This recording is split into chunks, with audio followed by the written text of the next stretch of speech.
बोल राजा रामचंद्र की जय। हे राजा राम तेरी आरती गाओ, हे राजा राम तेरी आरती गाओ, अवध बिहारी तेरी आरती गाओ, हे राजा राम तेरी आरती गाओ, आरती गाओ राम आपको मनाओ, आरती गाओ राम आपको मनाओ, हे राजा राम तेरी आरती गाओ, अवध बिहारी तेरी आरती गाओ, आरती श्री रामायण जी की, कीरति कलित ललित सिया की,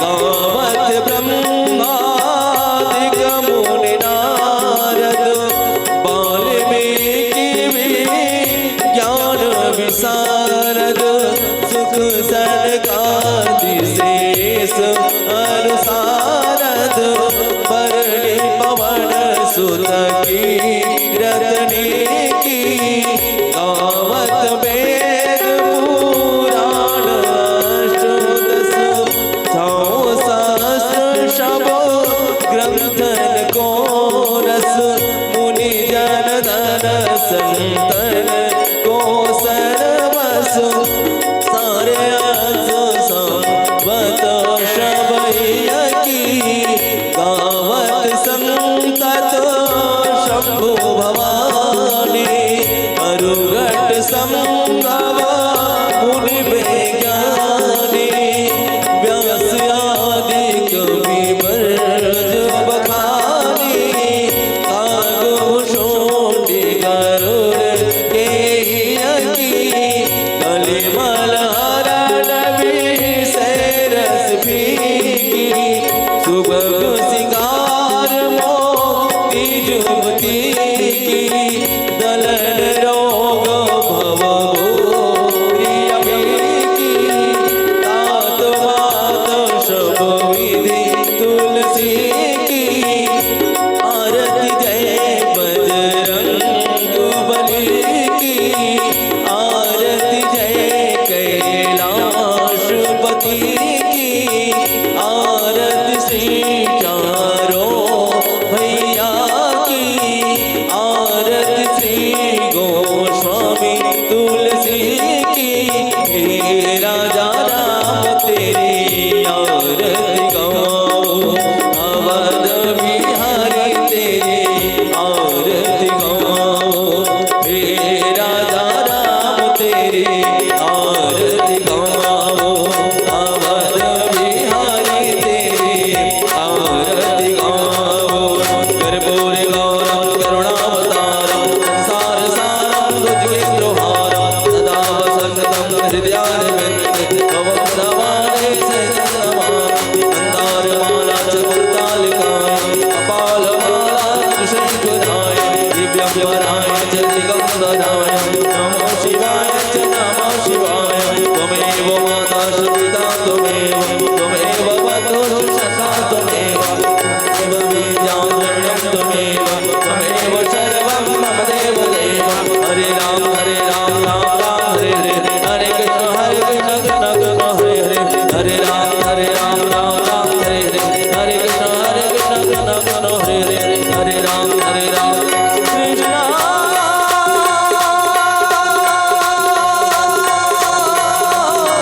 हरे कृष्ण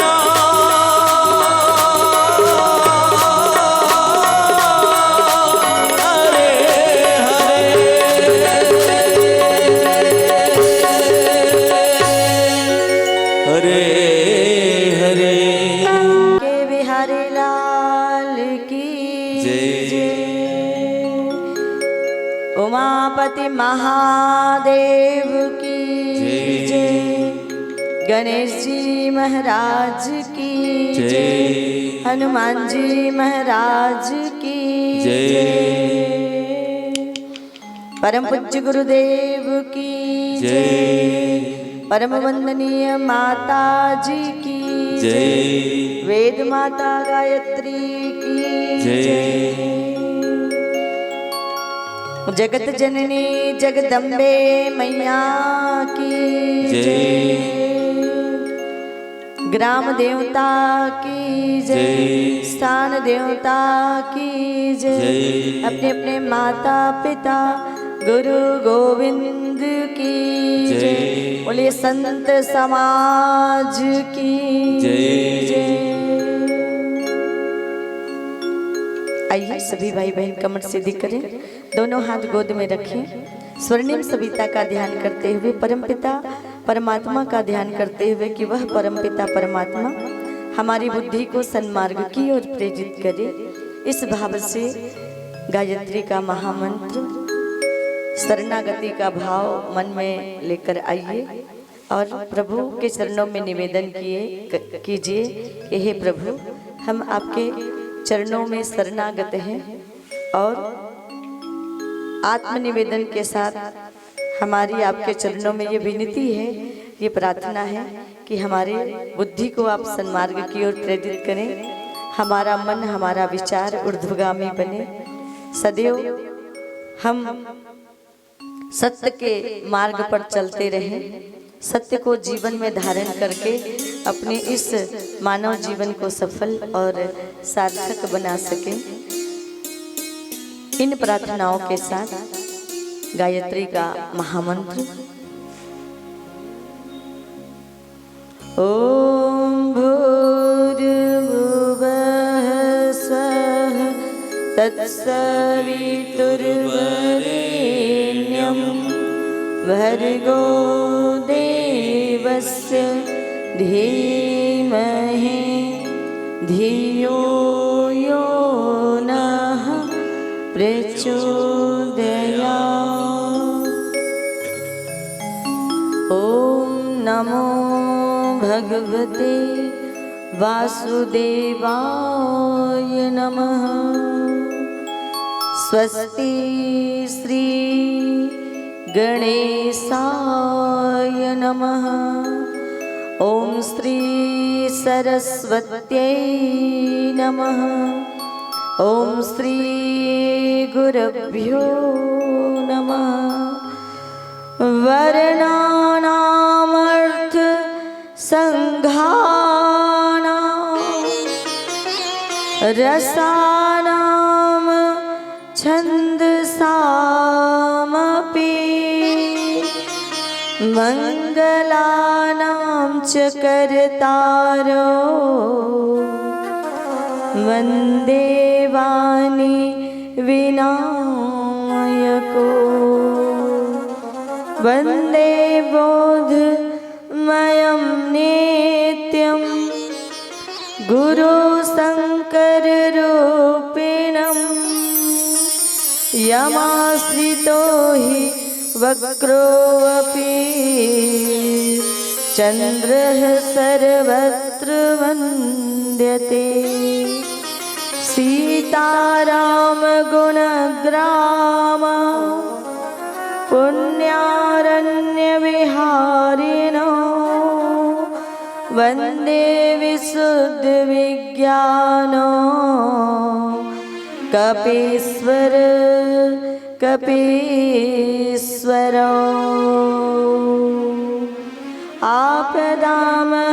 आपदामहर्तारं दातारं सर्वसम्पदां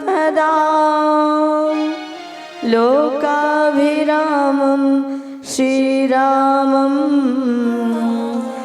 भूयो भूयो नमाम्यहम्। मंगलानां च कर्तारो हर्तारो च अमंगलं जीवानां सविस्तारो सीताराम नमामि। मुखं करोति वाचालं पंगुं लंघ्यते गिरिं यत् कृपातम हम वंदे परमानंद माधवम्।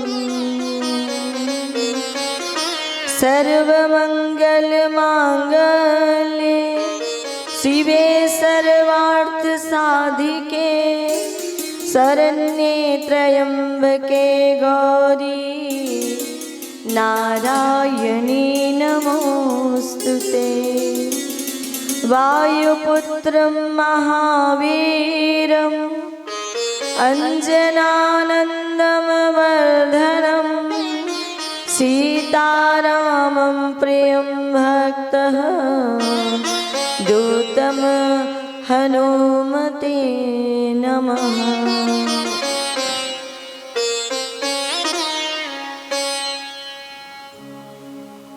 अखिलेश्वर अकारण करुणा वरुणालय भक्त वांछित कल्प तरु तड़िद्यूत पीतांबरधारी भगवान राधा कृष्ण मर्यादा पुरुषोत्तम भगवान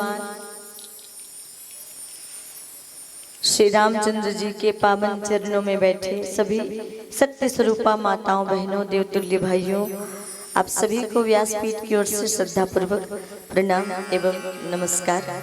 भगवान ने नारद जी से कहा कि हे नारद, ना अहम वसामि वैकुंठे योगी नाम हृदयश्च, कि हे नारद ना अहम वसामि वैकुंठे, मैं बैकुंठ में निवास नहीं करता। लोगों को लगता है कि मैं बैकुंठ में रहता हूँ, पर मैं बैकुंठ में वास्तव में निवास नहीं करता। योगी नाम हृदयश्च, कि हे नारद मैं तो योगियों के हृदय में निवास करता हूँ। और मम भक्त यत्र गायन्ति तत्र तिष्ठामि नारद, कि मेरा भक्त जहाँ मुझे भजते हैं, मेरा नाम गाते हैं, मैं उन भक्तों के हृदय में निवास करता हूँ। मम भक्त यत्र गायन्ति तत्र तिष्ठामि नारद, कि मेरा भक्त जहाँ मुझे अनन्य भाव से भजते हैं, मेरा नाम गाते हैं। और नाम गाने से होता क्या है? नाम संकीर्तनम यस्य सर्व पाप प्रणाशनम। भगवान का नाम गाने से मनुष्य के जीवन के पापों का शमन होता है, मनुष्य का पुण्य फल जागृत होता है, मनुष्य के विचारों में शुद्धता आती है। ये नाम एक तरह का साबुन है। और जिस प्रकार से संसार में अनेकों प्रकार के मिलने वाले साबुन को आप शरीर पे लगाकर शरीर का परिमार्जन करते हो, शरीर को शुद्ध करते हो और शरीर के मैल को आप भगाते हैं, उसी प्रकार से भगवान का मंत्र या भगवान का नाम एक साबुन की तरह है। और मनुष्य को भगवान के नाम को या भगवान के मंत्र को साबुन की तरह उपयोग करना चाहिए। और इस भगवान के नाम रूपी साबुन और मंत्र रूपी साबुन से अपने मन को मांजना चाहिए और मन का परिमार्जन, मन का परिशोधन करना चाहिए, मन को शुद्ध बनाने का प्रयास करना चाहिए, मन के विकारों को दूर करने का प्रयास करना चाहिए। इस नाम रूपी औषधि को गाकर, इस नाम रूपी औषधि को भजकर, इस नाम रूपी साबुन को मल कर, कि ज्यों पानी में मल मल नहाए मन की मैल न जाए। कितनी सुंदर बात कही कि पानी में नहाने से मन का मैल नहीं धुलता, पानी में नहाने से तो केवल शरीर शुद्ध होता है। और भगवान शरीर कब देखते हैं? आध्यात्म में तो शरीर का कोई स्थान ही नहीं है। जितना स्थान है वो मन का है, जितना स्थान है वो हमारी भावनाओं का है। और भावनाएं ही शुद्ध की जाती है सत्संग के द्वारा। भावनाओं को ही उच्चता और श्रेष्ठता की ओर अग्रसर किया जाता है इस प्रभु के नाम के द्वारा। तो आइए प्रभु की नाम की महिमा को समझते हुए प्रभु के नाम का हम सब मिलकर संकीर्तन करेंगे। कि जो भगवान के नाम को गाएगा तो जीवन के प्रत्येक दुखों का व्यक्ति का शमन हो जाएगा। प्रणत देहिना पाप कर्षणम। श्रद्धा से सर झुका के आप प्रणाम करेंगे। और नाम संकीर्तनम यस्य सर्व पाप प्रणाशनम। नाम को गाएंगे, संकीर्तन को गाएंगे तो पापों का शमन होगा। ये भागवत का अंतिम श्लोक है। द्वादश स्कंद का, जिसमें नाम की महिमा बताई गई। और रामचरितमानस में भी तो कितनी सुंदर राम की महिमा बताई कि कलयुग केवल नाम आधारा। तो आइए इस कलयुग में हम अपने जीवन की नैया को इस संसार रूपी भव सागर से पार लगाने के लिए इस नाम रूपी नौका का सहारा लेकर प्रयास करेंगे कि ये संसार रूपी भव सागर से हम पार हो जाएं। जो राम नाम गुण गाएगा जीवन में बड़ा सुख पाएगा। जो राम नाम गुण गाएगा जीवन में बड़ा सुख पाएगा। जो राम नाम गुण गाएगा जीवन में बड़ा सुख पाएगा। जो राम नाम गुण गाएगा जीवन में बड़ा सुख पाएगा। बोलो राम राम राम, बोलो राम राम राम, बोलो राम राम राम, बोलो राम राम राम, बोलो राम राम राम, बोलो राम राम राम, बोलो राम राम राम, बोलो राम राम राम, बोलो राम राम राम, बोलो राम राम राम, बोलो राम राम राम, बोलो राम राम राम। जो राम नाम गुण गाएगा जीवन में बड़ा सुख पाएगा। जो राम नाम गुण गाएगा जीवन में बड़ा सुख पाएगा।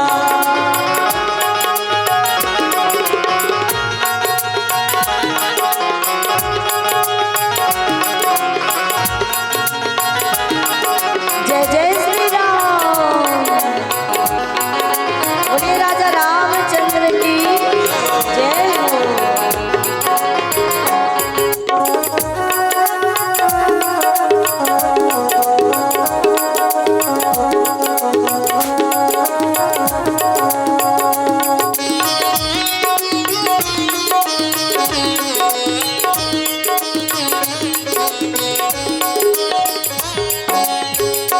सब जीवों का सम्मान तू कर, दया धर्म और दान तू कर। सब जीवों का सम्मान तू कर, सब दया धर्म और दान तू कर। बेकार काम ना जाएगा, बेकार काम ना जाएगा जीवन में बड़ा सुख पाएगा। जो राम नाम गुण गाएगा जीवन में बड़ा सुख पाएगा। बोलो राम राम राम, बोलो राम राम राम, बोलो राम राम राम, बोलो राम राम राम, बोलो राम राम राम, बोलो राम राम राम, बोलो राम राम राम, बोलो राम राम राम।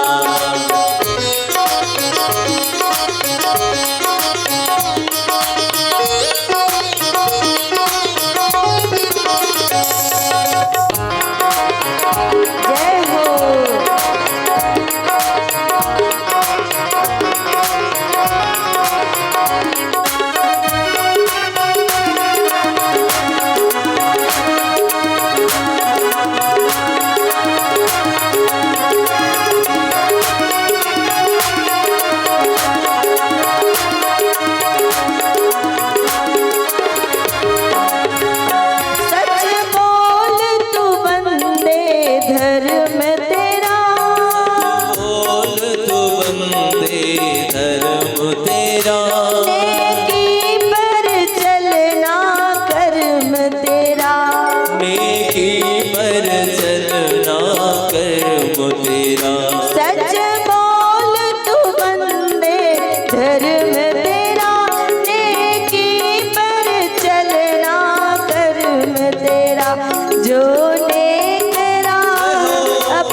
पाएगा, जीवन में बड़ा सुख पाएगा।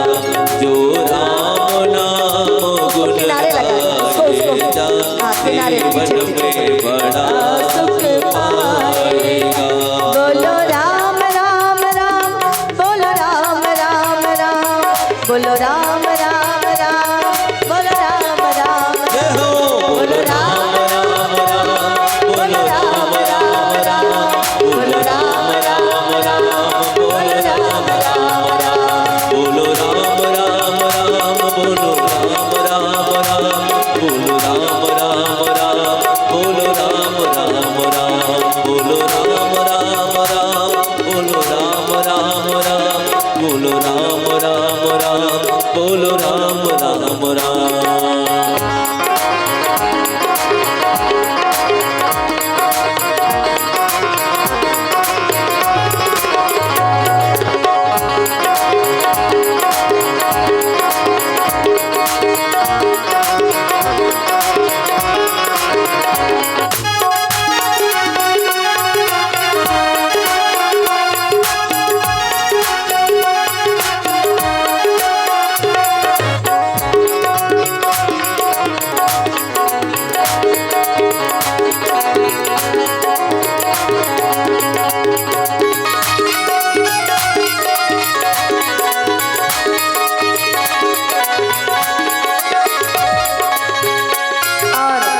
प्रभु राम की कथा क्या कहती है? कभी किसी का दिल न दुखा, कभी किसी का दिल न दुखाना, नहीं कभी तू किसी को रुला, नहीं किसी को अपना रुला, नहीं कभी लेना दुखा, नहीं कभी तू किसी को रुला। जो रोते हुए को हंसाएगा। अच्छा, कौन कौन संकल्प लेते हैं? जो रोते हुए को, हंसते हुए को रुलाओगे तो नहीं ना। और संकल्प कहाँ ले रहे हैं? प्रभु के सामने, तीनों लोगों के स्वामी के सामने। तो अच्छे से गाइएगा। देखिए मेरे गले से ना गाने के लिए बिल्कुल आवाज नहीं निकल रही है, गला खराब है। कोई अच्छा डॉक्टर बता दीजिएगा, आज जाऊंगी शाम को, क्योंकि बहुत दिन हो गया है ना। तो रोते हुए को हंसाना है कि हंसाते हुए को? जो रोते हुए को हंसाएगा, जो रोते हुए को हंसाएगा, जीवन में बड़ा सुख पाएगा। जो रोते हुए को हंसाएगा, जीवन में बड़ा सुख पाएगा। जो राम नाम गुण गाएगा, जीवन में बड़ा सुख पाएगा। जो राम नाम गुण गाएगा, जीवन में बड़ा सुख पाएगा। जो राम नाम गुण गाएगा, जीवन में बड़ा सुख पाएगा। बोलो राम राम राम, राधे श्याम श्याम श्याम। बोलो राम राम राम, राधे श्याम श्याम श्याम। बोलो राम राम राम, राधे श्याम श्याम श्याम। बोलो राम राम राम, राधे श्याम श्याम श्याम। जय जय श्री राम। अखिलेश्वर अकारण करुणावरुणालय पर ब्रह्म परमात्मा, जिन्होंने समर्पण जीवन दीप जलाकर विश्व को आलोकित किया, ऐसे मर्यादा पुरुषोत्तम भगवान श्री राम जी के सूक्ष्म चेतना से हम सब अनुप्राणित हो रहे हैं। और जा पर कृपा राम की होई, ता पर कृपा करे सब कोई। कि जिस पर प्रभु राम की कृपा होती है, उस पर हर एक व्यक्ति कृपा करता हुआ चला जाता है। ये पूरी दुनिया उस पर कृपा करती हुई चली जाती है। जिस पर राम की कृपा होती है, उस पर सबकी कृपा उस पर स्वतः ही होती हुई चली जाती है। सबकी कृपा उनको स्वतः ही मिलती हुई चली जाती है। पर उस राम की कृपा को प्राप्त करने के लिए व्यक्ति को राम बनना पड़ता है। राम की पूजा करो तो राम बन के करो, शिव जी की पूजा करो तो शिव बन के करो, नारायण की पूजा करो तो नारायण स्वयं बन के पूजा करो। कहा जाता है कि महानता का आरंभ सद्भावनाओं को की सुदृढ़ स्थापना से ही होता है। महानता का आरंभ सद्भावनाओं की सुदृढ़ स्थापना से ही होता है। और जब भावनाएं व्यक्ति की उच्च स्तरीय की हो जाती है,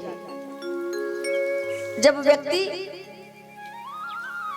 अपने मन के विकारों को दूर कर देता है, तब उसकी भावना उच्च स्तर की हो जाती है, तब उसकी भावना श्रेष्ठ हो जाती है, तब उसकी भावना दिव्य होती चली जाती है। और उस दिव्यता को प्राप्त व्यक्ति कहाँ से करेगा कि बिनु सत्संग विवेक न होई और राम कृपा बिनु सुलभ न सोई। व्यक्ति का विवेक कब जागृत होगा, कैसे जागृत होगा?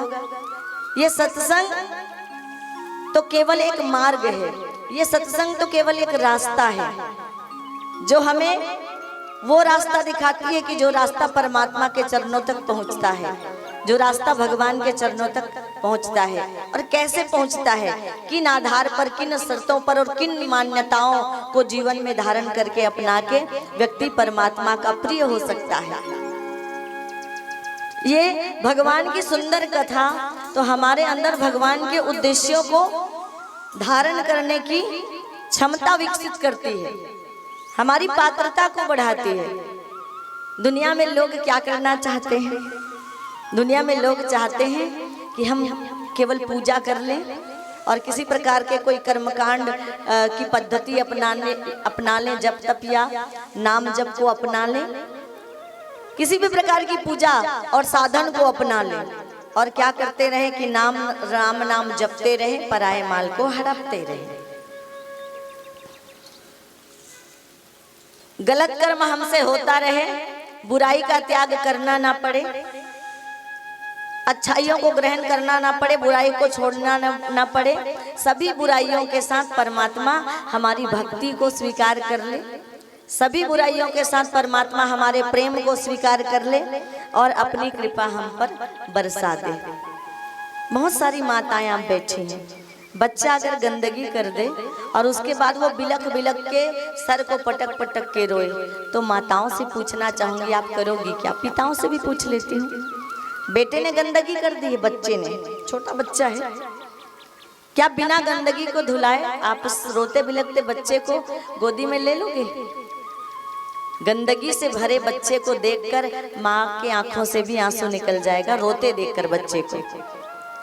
पिता के आंख से भी आंसू निकल जाएगा, हृदय तड़प जाएगा, बच्चा रो रहा है। पर न कोई माँ न कोई पिता बिना गंदगी को धुलाए उस रोते बच्चे को गोदी में नहीं उठा लेगी। बच्चा बेटा आ, मैं तुझे प्यार कर लेता हूँ, आ मैं तुझे अपनी ममता की छांव में बिठा लेती हूँ, अपने आंचल का दूध तुम्हें पिलाती हूँ, बाद में गंदगी धुलती रहेगी। आज तक कभी किसी माँ ने ऐसा किया है या किसी पिता ने ऐसा किया है? कभी देखा हो, कभी सुना हो? नहीं। अपने गर्भ से जन्म किए बालक को, अपने अंश को एक माता और पिता जब गंदगी के साथ अपनी गोदी में नहीं उठा सकते, तो किस प्रकार से हम अपेक्षाएं रखते हैं उस परम पिता परमात्मा से कि वो हमारी पूरी गंदगी के साथ, हमारे काम के साथ, क्रोध के साथ, लोभ के साथ, मोह के साथ अपना प्यार हम पर लुटाए, अपना प्यार हम पर बरसाए और हमें अपना उत्तराधिकारी मानकर हमें अपने गोदी में बिठाए। क्योंकि परमात्मा के प्रिय पुत्र हैं हम, मानव परमात्मा के राजकुमार हैं हम। राजा का बेटा क्या कहलाता है? राजा का बेटा राजकुमार कहलाता है। और राजकुमार राजा के बाद क्या बनता है? राजा जब बूढ़े हो जाते हैं, राजा साहब बूढ़े हो गए, राजा साहब की जिम्मेदारी अब पूरी हो गई, अब राजा साहब उस राजपाट को छोड़कर भगवान की भक्ति करना चाहते हैं, तो वो राजपाट किसको मिलता है? राजकुमार को मिलता है। तो हम किसके पुत्र हैं? हम उसी परमात्मा रूपी राजा के पुत्र हैं और हम उसके राजकुमार हैं। और उसकी गोदी में भी और उसकी गद्दी में भी बैठने के हम मानव ही अधिकारी हैं। 83,99,999 योनि में अगर परमात्मा की राजगद्दी का कोई अधिकारी है और जो राजकुमार कहलाने का योग्य है तो वो हम मनुष्य हैं। और मनुष्य में तो मनुष्य ही है, स्त्री हो या पुरुष, स्त्रियां भी मनुष्य हैं, पुरुष भी मनुष्य हैं। हाँ, ये कह सकते हैं आप राजकुमारियां हैं। अब कोई राजा का बेटा ही ना हो तो क्या करें।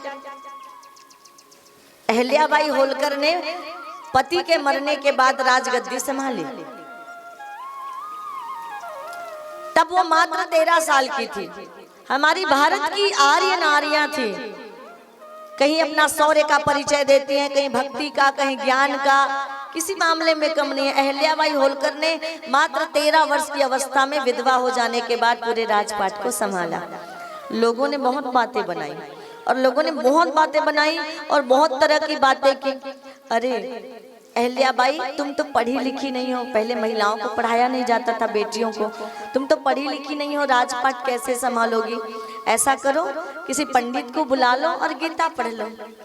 गीता पढ़ने की जब बात हुई तो अहिल्याबाई होलकर के सामने पंडित जी आए। उन्होंने कहा, धर्म क्षेत्रे कुरुक्षेत्रे समवेता युयुत्सवः। कहा, पंडित जी रुकिए, मैंने गीता समझ ली।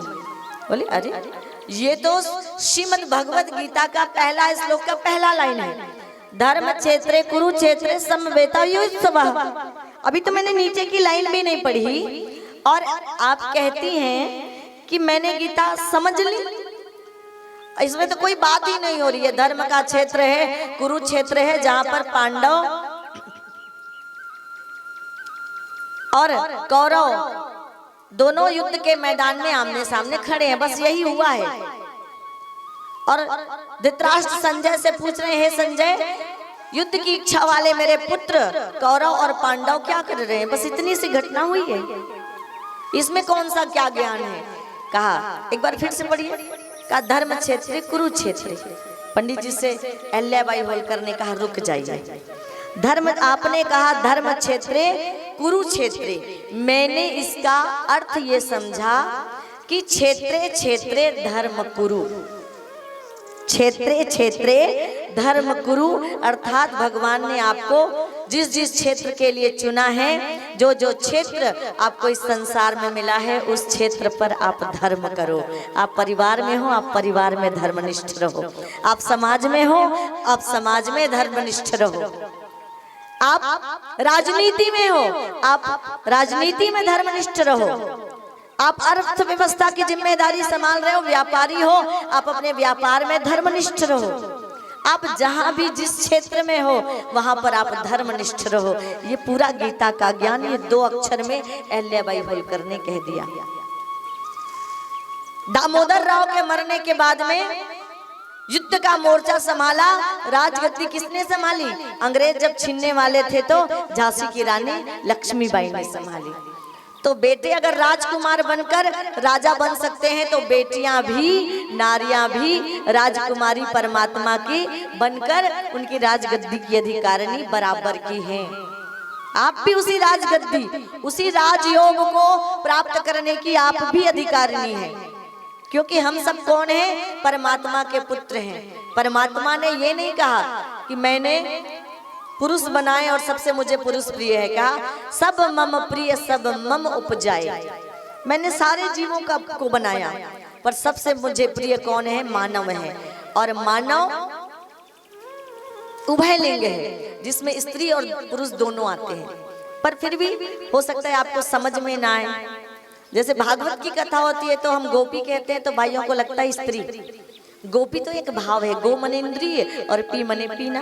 जो अपने प्रत्येक इंद्रियों से कृष्ण रस का पान करे वो गोपी। यहाँ पर स्त्री और पुरुष वाली कोई बात ही नहीं है, पर गोपी कहते हैं तो भाइयों को लगता है कि ये सारी स्त्रियां गोपी है। तो कहीं हम राजकुमार कहें तो ऐसा ना लगे कि परमात्मा के उत्तराधिकारी तो केवल पुरुष हो सकते हैं। नहीं, परमात्मा की प्राप्ति का अधिकार हर एक आत्मा का नित्य मुक्त अधिकार है। हर एक आत्मा नित्य मुक्त होकर परमात्मा की भक्ति, भगवान की भक्ति कर सकता है और परमात्मा को प्राप्त कर सकता है। तो हम कौन हैं? परमात्मा के प्रिय पुत्र हैं, परमात्मा के राजकुमार हैं। और अपने भावनाओं को उच्च बनाकर, तो मैं निवेदन कर रही थी, मैं ये कह रही थी कि कोई माता पिता गंदगी के साथ बच्चे को अपनी गोदी में नहीं लेगा। क्यों भाई साहब?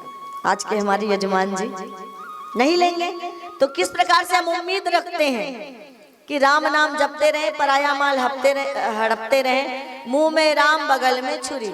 अच्छा, किसका व्यवहार समाज में ऐसा नहीं है? कोई एक व्यक्ति आप दूर दूर तक आपके जान पहचान वालों में देखकर बता सकते हैं कि मुंह में राम बगल में छुरी, जिसकी ना हो। राम नाम जपते हैं और अनेकों प्रकार की बुराइयों से हमारा मन जकड़ा हुआ होता है, अनेकों प्रकार के बंधनों से हमारा मन बंधा हुआ रहता है। अब हम दूसरे की ओर क्यों देखें भाई? अपनी स्वयं की ओर निगाह डालें। हम कभी परमात्मा के विषय में सोचते हैं और परमात्मा के विषय में सोचकर परमात्मा को सिद्ध करने लगते हैं, परमात्मा के विषय में बातें करने लगते हैं। परमात्मा कहाँ है, भगवान कहाँ है, वो ईश्वर, वो हरि, वो कहाँ है, वो कैसे दिखते हैं, वो कैसे रहते हैं, वो है भी कि नहीं। उनके होने पर, उनके वजूद पर व्यक्ति कितने प्रश्न उठाता है, कितने सवाल उठाता है। वो ना होते तो हम होते। एक लाइन में उत्तर है, वो नहीं होते तो क्या ये सृष्टि होती? वो नहीं होते तो क्या हम होते? हम हैं और ये सृष्टि है, तो ये हमारे होने का और सृष्टि ये होने का क्या है? ये हमारा होना और सृष्टि का होना परमात्मा के होने का सबसे बड़ा प्रमाण है। इस संसार में इतने सारे जीव हैं, इतने सारे मनुष्य हैं, किसी का चेहरा किसी से नहीं मिलता। कुछ लोगों ने एक बार सवाल उठाया था भगवान राम के लिए कि भगवान राम, आज भी उठाते हैं, भगवान राम काल्पनिक है, सेतु बांध काल्पनिक है। सेतु बांध की जब बात आई तो भगवान राम को लोग काल्पनिक कहने वाले बहुत लोग हैं। अगर भगवान राम काल्पनिक है और लोगों ने कहा कि भाई ऐसे काम तो कोई इंजीनियर कर सकता है, निश्चित कोई इंजीनियर कर सकता है। हो सकता है सेतु बांध का डिजाइन भी किसी इंजीनियर ने किया हो और नल नीले पत्थर फेंके हो, हम उस पर नहीं जाते, पर वो तो मान लिया चलो एक बार के लिए, कुछ समय के लिए अगर हम ये मान भी लेते हैं कि राम काल्पनिक है, तो इतना सुंदर नाक नक्श, इतना सुंदर शरीर, सबके में 206 हड्डियां, किसी में 7 नहीं है, किसी की में 10 नहीं है। ये शरीर एक ही, 2 ही किडनी है, एक ही लीवर है और सबका चेहरा अलग अलग है। ये इतना सुंदर सेतु बांध को इंजीनियर बना सकता है दुनिया में, और जो आप चीजें देखते हैं, अद्भुत चीजें देखते हैं, वो दुनिया के लोग बना सकते हैं। पर इतने सुंदर मानव की संरचना करके मानव को गढ़ने वाला, ठीक जगह पर 2 आंखें, नाक, 2 कान और इतना सुंदर शरीर माँ के गर्भ में भला किस इंजीनियर ने गढ़ा हो? किस इंजीनियर ने गढ़ा होगा माँ के गर्भ में? और चलो इंजीनियरों ने, वैज्ञानिकों ने, साइंटिस्टों ने रोबोट भी बना दिया मानव जैसा सोचने वाला, उससे तेज काम करने वाला गूगल बना दिया, रोबोट बना दिया। पर एक चींटी के अंदर जो प्राण है, जिस प्राण के कारण वो चींटी चलती है, एक चींटी तक में प्राण फूंकने की क्षमता ना किसी साइंटिस्ट में है, ना किसी वैज्ञानिक में है, ना किसी इंजीनियर में है, ना किसी गणितज्ञ में है। वो शक्ति केवल परमात्मा में है। मानव जैसा आकार बनाया जा सकता है, नाक कान बनाए जा सकते हैं, डुप्लीकेट शरीर बनाया जा सकता है, मशीन के द्वारा उसको संचालित भी किया जा सकता है, लेकिन वो प्राण, जिस प्राण के कारण हम हंसते हैं, बोलते हैं, सुनते हैं, जागते हैं, सोते हैं, और जिसके कारण हमारे अंदर भावनाएं हैं, मन है, विचार है, बुद्धि है, ये कौन, कोई वैज्ञानिक ये कर सकता है? वो प्राण, वो संवेदनाएं, वो भावनाएं, वो बुद्धि, वो विचार कौन दे सकता है? इसको देने की सामर्थ्यता केवल और केवल परमात्मा में है। और ये सब हमारे अंदर है तो परमात्मा भी है जिन्होंने हमें बनाया है। उस परमात्मा के अस्तित्व पर व्यक्ति सवाल उठाता है। मैंने बात कही थी, शुरू में ही कह दिया था, मैं कौन? हमने खुद को तो जाना नहीं, खुद की गहराइयों में जाकर, अपने अंदर जाकर कभी झांका नहीं, खुद की हमने कभी समीक्षा नहीं की, एनालिसिस नहीं की, खुद का हमने अवलोकन नहीं किया। अवलोकन करने चलते हैं परमात्मा का, अवलोकन करने चलते हैं ऋषियों के का, अवलोकन करने चलते हैं शास्त्रों का, शास्त्रों की बातों पर अनेक टीका टिप्पणियां कर। खुद को, जिस दिन व्यक्ति खुद को जान जाएगा, अपने गहरे में उतर जाएगा, जिस दिन व्यक्ति अपने गहरे में, बात को समझिएगा, विषय कठिन हो सकता है पर मैं सरलता से समझाने का प्रयास करूंगी। अपने गहरे, अपने अंदर, अपने भीतर समस्याओं, जीवन में अगर समस्या है भाइयों बहनों, तो समस्या का समाधान बाहर नहीं है, समस्या का समाधान अंदर है। तिल का ढेर लगा है, तेल आपको दिखेगा? मुझे बताइए। अब कह दो आपकी तिल में तेल नहीं है। चकमक का पत्थर पड़ा हुआ है, आप कह दो कि आग नहीं है कि नहीं? तिल का तेल कब निकलता है? सबको मालूम है ना तिल में तेल है कि नहीं? तिल के अंदर तेल है? आप हाँ कहें तो आगे बढ़ूं। हाँ, दीदी कह रही है घानी में पिसाई करने से, पेरने से तेल निकलता है, चकमक को रगड़ने से आग उत्पन्न होती है। जैसे घानी में पिसाई करने से, घिसाई करने से तिल का तेल निकलता है और घिसने से चकमक का आग निकलता है। उसी प्रकार जब व्यक्ति के विचार का मंथन चलता है, उसका जब मनन चलता है और उसके अंदर के चिंतन के साथ उसका मनन जब प्रगाढ़ हो जाता है और मनन में प्रगाढ़ता आती है, तो अंदर के परमात्मा, अंदर का ज्ञान बाहर निकल के आता है। और ज्ञान अंदर है और सब दुनिया में सभी समस्याओं का एक ही हल है। आपके जीवन में अर्थव्यवस्था की समस्या हो, शारीरिक, आर्थिक, मानसिक, दुनिया में जितनी भी प्रकार की आपकी समस्या हो, उन सभी समस्याओं का हल कहाँ है? ज्ञान में है। और अगर अंदर का ज्ञान जाग जाएगा और अंदर प्रकाशित हो जाएगा, हमारा अंदर प्रकाशित हो जाएगा, तो समस्याएं समाप्त हो जाएगी कि नहीं? जीवन की अंदर का ज्ञान जागृत हो जाएगा, अंदर बल्ब जल जाएगा। एक अम्मा जी कमरे को डंडे से मार मार के रो रही थी, चिल्ला चिल्ला के रो रही थी। एक राहगीर उधर से गुजरा, राहगीर अंदर गया ये पता करने की भाई यहाँ कौन व्यक्ति क्यों इतने जोर जोर से रो रहा है। अंदर गई तो अम्मा ने डंडा पकड़ा हुआ था हाथ में और कमरे को पीट रही थी और चीख चीख के कह रही थी, रो रही थी, अंधेरा भाग जाओ, अंधेरा भाग जाओ, अंधेरा भाग जाओ। अच्छा, मारने से अंधेरा जाएगा? नहीं जाएगा। उस भाई साहब ने कहा, अम्मा तुम एक दिन क्या एक जन्म भी डंडे से कमरे को मारती रहोगी तो कमरे का अंधेरा नहीं जाएगा। इस कमरे का अंधेरा तो तभी जाएगा जब यहाँ एक छोटा सा दीपक जल जाएगा। वो भाई साहब गए अंदर और तेल बाती निकाल के कमरे में दीपक जला दिया, अंधेरा चला गया। उसी प्रकार जब अंदर ज्ञान जागृत हो जाएगा तो हमारा अंदर प्रकाशित हो जाएगा और हमको ये समझ में आ जाएगा। गीताकार ने कहा, दिव्य सूर्य सहस्त्रस्य, हम दिव्य सूर्य सहस्त्रस्य, सूर्य कितने सहस्त्रों सूर्यों में जितना प्रकाश है उससे भी कहीं अधिक प्रकाश जो परमात्मा के अंदर है, उस परम प्रकाश परमात्मा के हम अंश हैं। कैसे अंश हैं भाई साहब? आप सुबह गए थे, बता रहे थे कि लोग बड़े बड़ी आत्मा और परमात्मा की बात करते हैं। मैं आपको बताती हूँ, बड़ी बड़ी बात नहीं आत्मा और परमात्मा की। आपने मिट्टी को पीस दिया, मिट्टी को आपने पीस दिया, अब मिट्टी को आपने बिखेर दिया और मिट्टी का ढेला कण बन के बिखर गए। मिट्टी का जो ढेला था, आपने मिट्टी की पिसाई कर दी, मिट्टी बहुत बारीक हो गई और आपने उसे फेंक दिया, मिट्टी कण बनकर बिखर गया। अब जब मिट्टी कण बन के बिखर गया, फिर आप उस कणों को एकत्रित करेंगे तो वो कण जो है वो मिट्टी का कण नहीं कहलाएगा, वो तो चूने का कण कहलाएगा।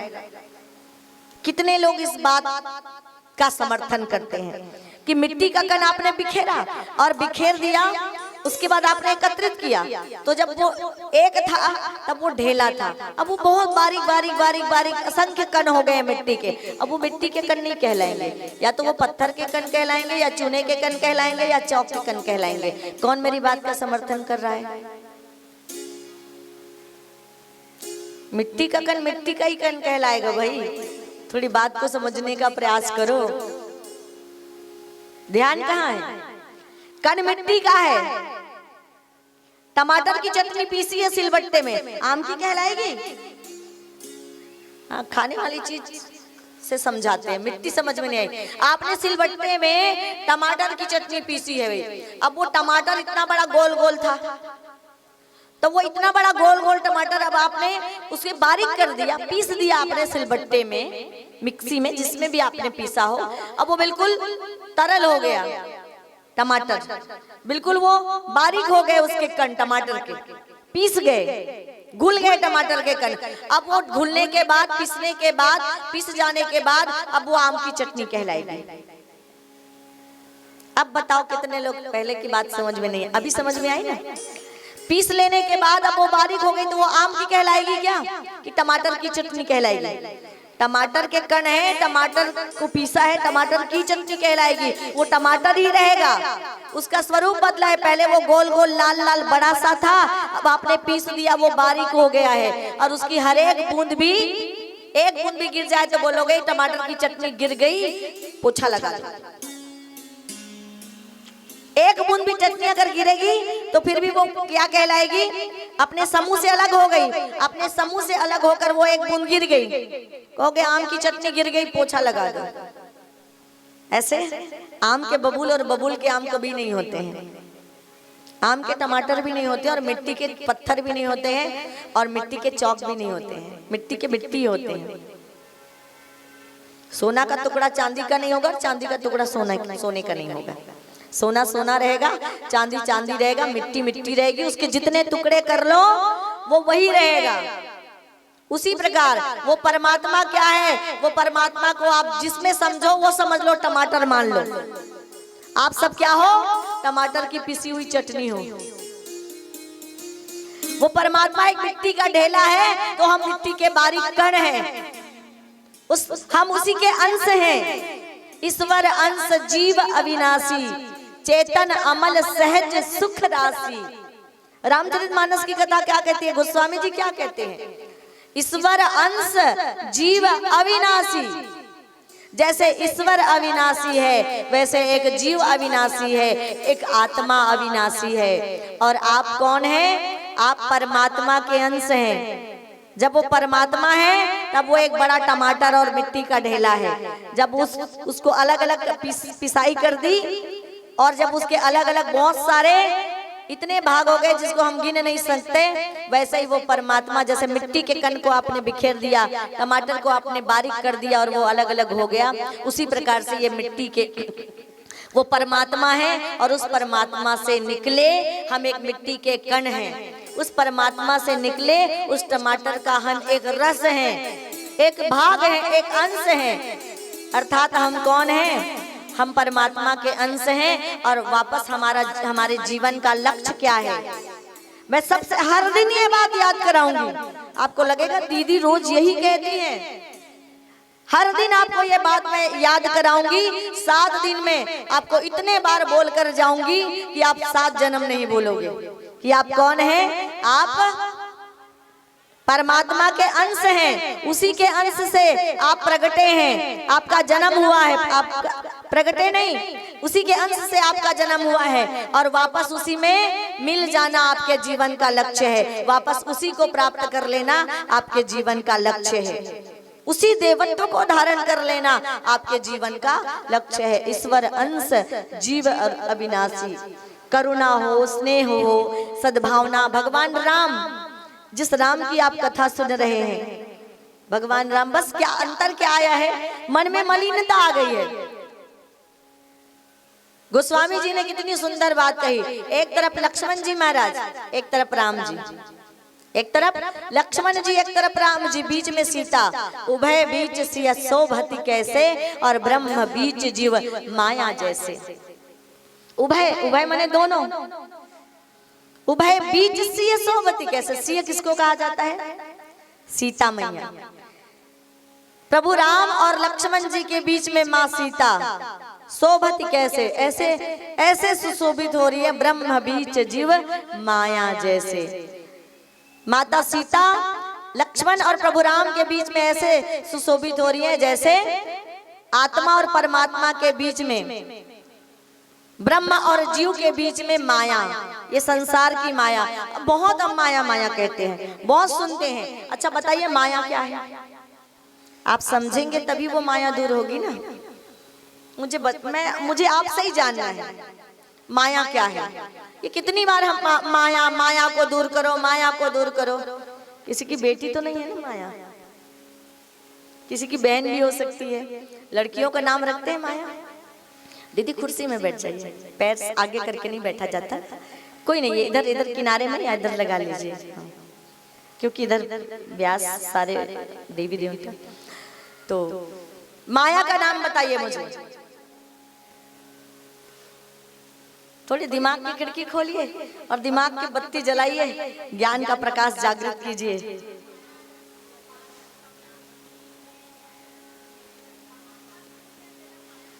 परमात्मा को भूल जाने को माया कहते हैं।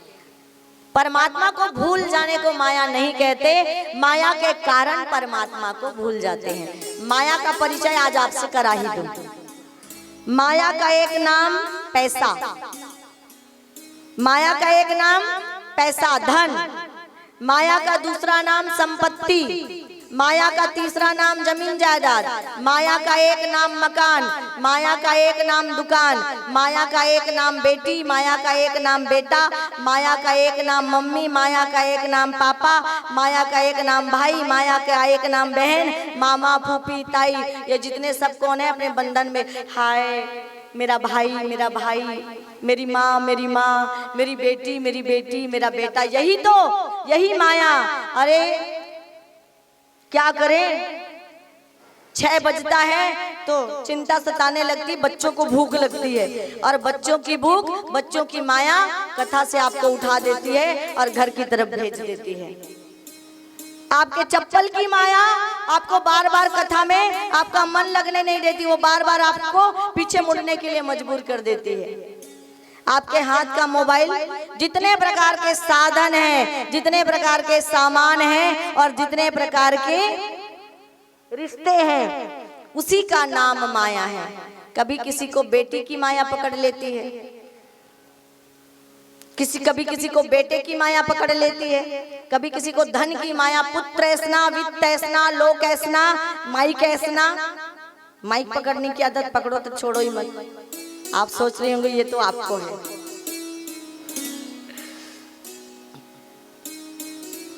हमें चलिए ठीक है, कोई बात नहीं। पुत्र ऐसना, पुत्र की माया और पुत्र के मोह में झगड़ा। धृतराष्ट्र, उसको ये भी नहीं दिखा कि एक स्त्री भरे दरबार में उसके कुल की वधू जो है वो तिरस्कृत और अपमानित हो रही है। क्या न्याय है, क्या अन्याय है, क्या धर्म है, क्या अधर्म है, क्या नीति है, क्या अनीति है, क्या सच है, क्या झूठ है, क्या छल है, क्या कपट है। कुछ दिखा धृतराष्ट्र को? दिखा कुछ नहीं दिखा। किसके कारण? एकमात्र दुर्योधन के मोह के कारण। एकमात्र दुर्योधन के मोह के कारण।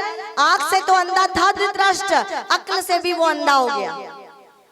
आंख का अंधा था, अंधा होना चलेगा, पर कोई व्यक्ति अक्ल से अंधा हो जाए तो उसके जीवन का, उसके कुल का सर्वनाश हो जाएगा। ये माया है। कभी नौकरी की माया, कभी दुकान। अरे भैया राम कथा हो रही है महावीर नगर में, जाना तो चाहते हैं पर क्या करें, दुकान की माया है। ये प्रभु के निकट जाने से रोकती है। ये माया प्रभु के निकट जाने से, ये जिस दिन माया का पर्दा, ज्यादा दूर नहीं है भगवान हमसे, बीच में एक झीना झीना सा पतला सा पर्दा है। पर्दे के इस पार परमात्मा है, पर्दे के उस पार आत्मा। ये मेरा हाथ, इस पार परमात्मा, उस पार आत्मा। जिस दिन ये क्या, ये हाथ, ये माया है। किसी के जीवन में पुत्र के रूप में, किसी के जीवन में धन के रूप में, किसी के जीवन में संपत्ति के रूप में, किसी के जीवन में पद के रूप में, किसी के जीवन में प्रतिष्ठा के रूप में। और जिस दिन ये पद और प्रतिष्ठा की माया पुत्र की, बेटा की, बेटी की माया हट जाएगी। और व्यक्ति मैं छोड़ने नहीं कह रही हूँ, आप बेटा छोड़ दो, बेटी छोड़ दो, मत, ये छोड़ने नहीं कह रही हूँ। बस वो अंदर जो माया फंसी पड़ी है ना, अटकी पड़ी है, उस माया के दीवार को आप गिरा दोगे तो जर्रे जर्रे में झांकी है भगवान की, किसी सूझ वाली आंखों ने देख ली। सर्वत्र आपको परमात्मा का दर्शन होगा। संत नामदेव ने परमात्मा का दर्शन कुत्ते में कर लिया। कुत्ता रोटी लेके भागने लगा, कितनी बार कथा सुनी होगी। कुत्ता रोटी लेके भागने लगा, संत नामदेव दौड़े दौड़े गए, कहा अरे प्रभु सूखी रोटी, श्वान को कह रहे हैं संत नामदेव, अरे प्रभु सूखी रोटी कैसे खाओगे, घी का डब्बा तो ले लो, घी तो चुपड़ने दो। कुत्ता आया, उसमें एक बार भूत बन के आए परमात्मा, तो भी एक बार तो यमराज बन के आ गए। यमराज बन के, काल बन के आए, उनका उसका काल आया तो उसके काल बनकर साक्षात यमराज बनकर जब यमराज आया तो कहते प्रभु क्यों मजाक करते हो।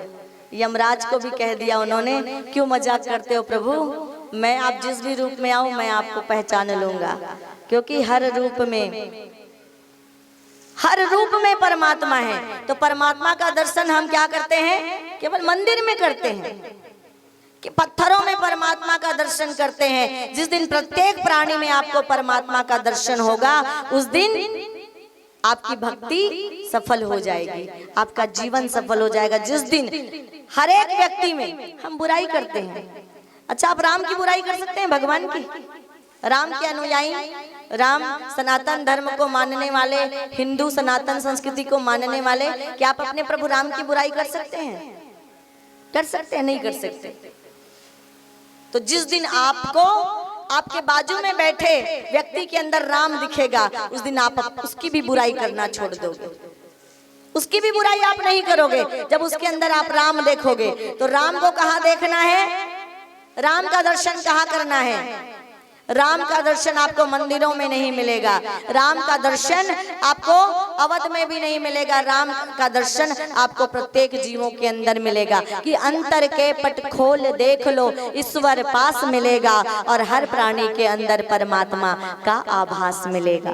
पर सूखी है करुणा की धारा, सूखी है करुणा की धारा, कैसे आएंगे भगवान, मन का मैल नहीं धोया तो कैसे आएंगे भगवान। मन का मैल धुल दीजिए, हर एक प्राणी के अंदर परमात्मा दिखेंगे, और जब हर एक प्राणी के अंदर परमात्मा परिलक्षित होगा, दिखाई देगा, तब मेरे भाइयों बहनों क्या होगा, परमात्मा हमारे पीछे पीछे आएंगे, हमको परमात्मा के पीछे जाने की आवश्यकता नहीं पड़ेगी। आचार्य शंकर, भगवान आचार्य शंकराचार्य जी जब वो परिव्रज्या कर रहे थे, 4 मठों का निर्माण करके जब वो काशी पधारे, और काशी में भगवान विश्वेश्वर महादेव की जब वो परिक्रमा करने की शुरुआत की ब्रह्म मुहूर्त में, तो देखा क्या कि एक सफाई वाला सफाई के टोकरे में, जो कचरा का टोकरा था, उस टोकरे में मल का कचरा भर के उसके सामने से गुजरने लगा। उन्होंने कहा अरे दूर हटो, ये गंदगी है। तो जब वो टोकरा मल से भरा हुआ था और उसको देखा, आचार्य शंकर ने वो पीछे हटे और उनको कहा अरे दूर हटो, ये सुबह सुबह कहाँ तुम मेरे सामने आ गए कचरा लेकर, वो भी इतना गंदा कचरा लेकर, हट जाओ यहाँ से, भगो यहाँ से। तब उस व्यक्ति ने, उस सफाई कर्मचारी ने क्या कहा, किसे भगा रहे हो आचार्य, किसे भगा रहे हो, मुझे भगा रहे हो या मेरे अंदर जो है उसे भगा रहे हो, जो मेरे अंदर है उसे भगा रहे हो या फिर मुझे भगा रहे हो, ये स्पष्ट कर दो। आचार्य शंकर नतमस्तक हो गए। ये क्या है, ये अहम ब्रह्मास्मि, ये अहम ब्रह्मास्मि, ये ब्रह्म तत्व को जानने वाला है, उठाता कचरा है, ढोता मल है, पर ये अहम ब्रह्मास्मि के तत्व को जानता है। ये उसको इन्होंने अपनी गहराई में जाकर अपने आप को पहचान लिया है। इन्होंने अपने शरीर का भान छोड़कर देही की सूदी बिसार कर अपने आप को ब्रह्म मान लिया है। कहा कि तब भगवान जैसे वो पीछे मुड़े, और आचार्य शंकर सोचने लगे कि इनके अंदर तो मैं अहम ब्रह्मास्मि का चिंतन है। तब भगवान सदाशिव प्रकट हुए और भगवान सदाशिव प्रकट होकर आचार्य शंकर की पीठ को थपथपाया और जब पीछे मुड़कर देखे तो उस सफाई कर्मचारी के रूप में कौन आए थे? साक्षात भोलेनाथ आए थे। कहा था कि तुम ये ज्ञान तो लोगों को दे रहे थे, ये ज्ञान लोगों को दे रहे थे कि संसार के प्रत्येक जीवों में परमात्मा है, स्वयं के अंदर परमात्मा है, पर इस ज्ञान से अवगत नहीं हुए थे। इस ज्ञान से मैं तुम्हें अवगत कराने आया था, मैं तुम्हें ये बताने आया था कि परमात्मा मंदिर में नहीं, परमात्मा तुम्हें तुम्हारी अंतरात्मा में है। इसलिए कभी अपने गहरे में जाना और अपने गहरे में जाकर एकांत में जाकर क्या करना? अपने उस ज्ञान को जगाने का प्रयास करना। राम बनना है राम की कथा में। कथा क्यों सुन रहे हैं आप? ये अपने आप से प्रश्न कीजिए कि मैं यहाँ कथा पंडाल में बैठकर क्यों कथा सुन रहा हूँ? मेरे कथा सुनने का उद्देश्य क्या है? क्या मैं टाइम पास करने आया हूँ? क्या मैं 3 घंटे बिताने आया हूँ या आई हूँ? या मैं इसलिए आई हूँ कि मेरे मोहल्ले में कथा हो रही है? या मैं इसलिए आया हूँ कि मुझे निमंत्रण मिला है? क्यों आए हैं आप? बाजार जाते हैं, मालूम होता है मैं बाजार से या तो सब्जी तरकारी लेने जा रही हूँ, या मैं बाजार जा रही हूँ तो कपड़ा लेने जा रही हूँ कि स्वेटर लेने जा रही हूँ। मालूम होता है आप बाजार जाते हैं, आपको मालूम होता है आप बाजार क्यों जा रहे हैं। और जब आपको मालूम होता है कि आप क्यों जा रहे हैं, आपकी आवश्यकताएं क्या है, आपके बाजार जाने का कारण क्या है, तब आपका बाजार जाना सफल होता है और आप वही चीज लेकर आते हैं उस बाजार से जो आपके लिए आवश्यक है, जो आपके लिए उपयोगी है। तो आप जब बाजार जाते हो भाजी तरकारी कपड़े लेने, तो आपको मालूम होता है कि आप क्यों जा रहे हो। हाथ में थैला लेके, जेब में पैसा लेके जाते हो, आप कथा सुनने जाते हो, आप क्यों जाते हो? पूछो अपने आप से, आप क्यों आए हो? पूछो, समय लेकर पूछो, आप क्यों आए हो? क्या होगा सुनकर? भक्ति बढ़ेगी, आत्मसंतुष्टि मिलेगी, ये बहुत पुरानी बात हो गई। ये सभी लोग कहते हैं आत्म शांति के लिए आए हैं, आत्मसंतुष्टि के लिए आए हैं, सुख के लिए आए हैं, समृद्धि के लिए आए हैं, पापों को मिटाने आए हैं, भगवान की कृपा पाने आए हैं। ये सब बहुत छोटी चीज है, इससे और ऊपर उठिए और सोचिए। मैं आपकी सहायता करती हूँ और ऊपर उठिए। क्यों आए हैं? क्यों सुनी जाती है